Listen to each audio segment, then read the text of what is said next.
Bismillahirrahmanirrahim. Assalamualaikum warahmatullahi wabarakatuh. Alhamdulillah kita masuk ke hari yang ke-18. Hari ini kita belajar tentang surah Qaf ayat 12. Insyaallah kita akan mendengar kembali pengulangan dari Syekh Al-Ghamidi. Cuman kali ini ayat yang ke-12. A'udzubillahi minasyaitonirrajim. Bismillahirrahmanirrahim. Kadzabat qablahum qaumun Nuhin wa ashabur rassi wa Thamud. Dan telah mendustakan sebelum mereka itu, yakni sebelum kita sebenarnya ya, era pasca kaumnya Nabi Nuh, pasca kaumnya Ashabur Rassi wa Thamud ya. Pemilik Ras ini ada yang bilang telaga, ada yang bilang sungai, ada yang bilang ini sumur. Sebenarnya sih kait mengait sebenarnya.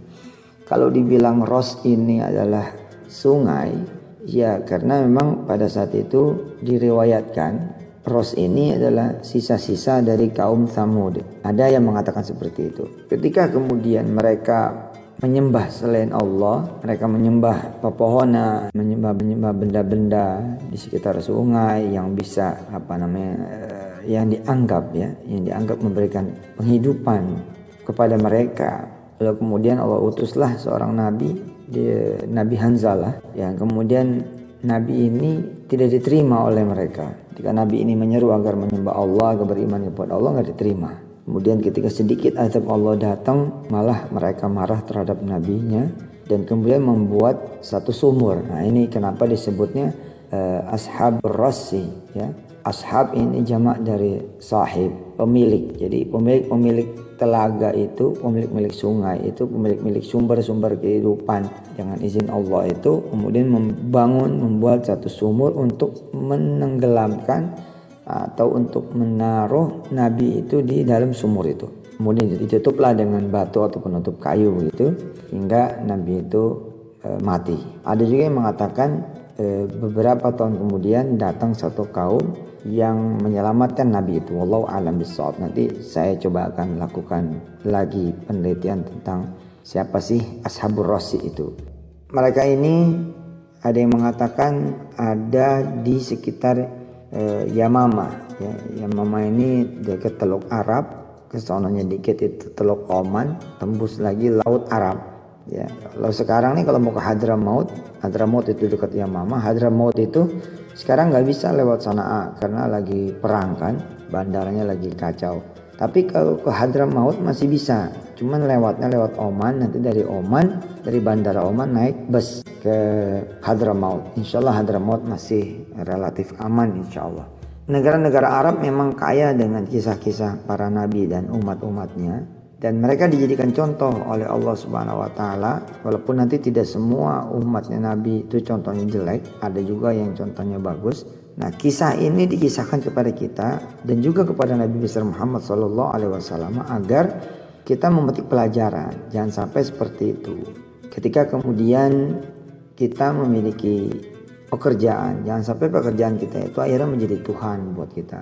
Kita jadi bergantung sepenuh-penuhnya pada pekerjaan, ya, mengabdi pada pekerjaan sehingga melalaikan ibadah kita, melalaikan kemudian kewajiban kita kepada Allah Subhanahu wa taala, melalaikan hak Allah. Kita punya usaha kita itu menjadi Tuhan buat kita semua. Segalanya lah usaha itu menjadi segalanya buat kita semua, sehingga kita lupa akan hak-hak kita beribadah kan. Itu sebenarnya hak kita juga ya, walaupun itu kewajiban kita, tapi dia menjadi hak atas badan kita beribadah, hak atas ruh kita beribadah, sehingga menjadi kewajiban kita memenuhi hak mereka, hak badan kita itu. Kita melupakan sholat, tidak mengaji, silau terhadap dunia, akhirnya nasib kita seperti Ashabur Rassi wa Thamud. Nah, ada juga yang kemudian menjelmakan Tuhan itu menjadi benda-benda. Nah, akhirnya kemudian Tuhan Allah ini punya tandingan-tandingan. Nah, ini kalau kita belajar dari kisah-kisah umatnya para nabi. Nah, konon itu ada satu pohon ya, satu jenis pohon yang kemudian disembah oleh kaum Ras ini, Ashabur Ras ini. Mereka ada 12 desa ya, yang menurut satu riwayat ya ada 12 desa. Kemudian 12 desa ini dijadikan nama-nama bulan oleh bangsa Persia. Wallahu a'lam bishawab. Ada lagi yang mengatakan bahwa Ashabur Ras ini keberadaannya di Azerbaijan ya. Azerbaijan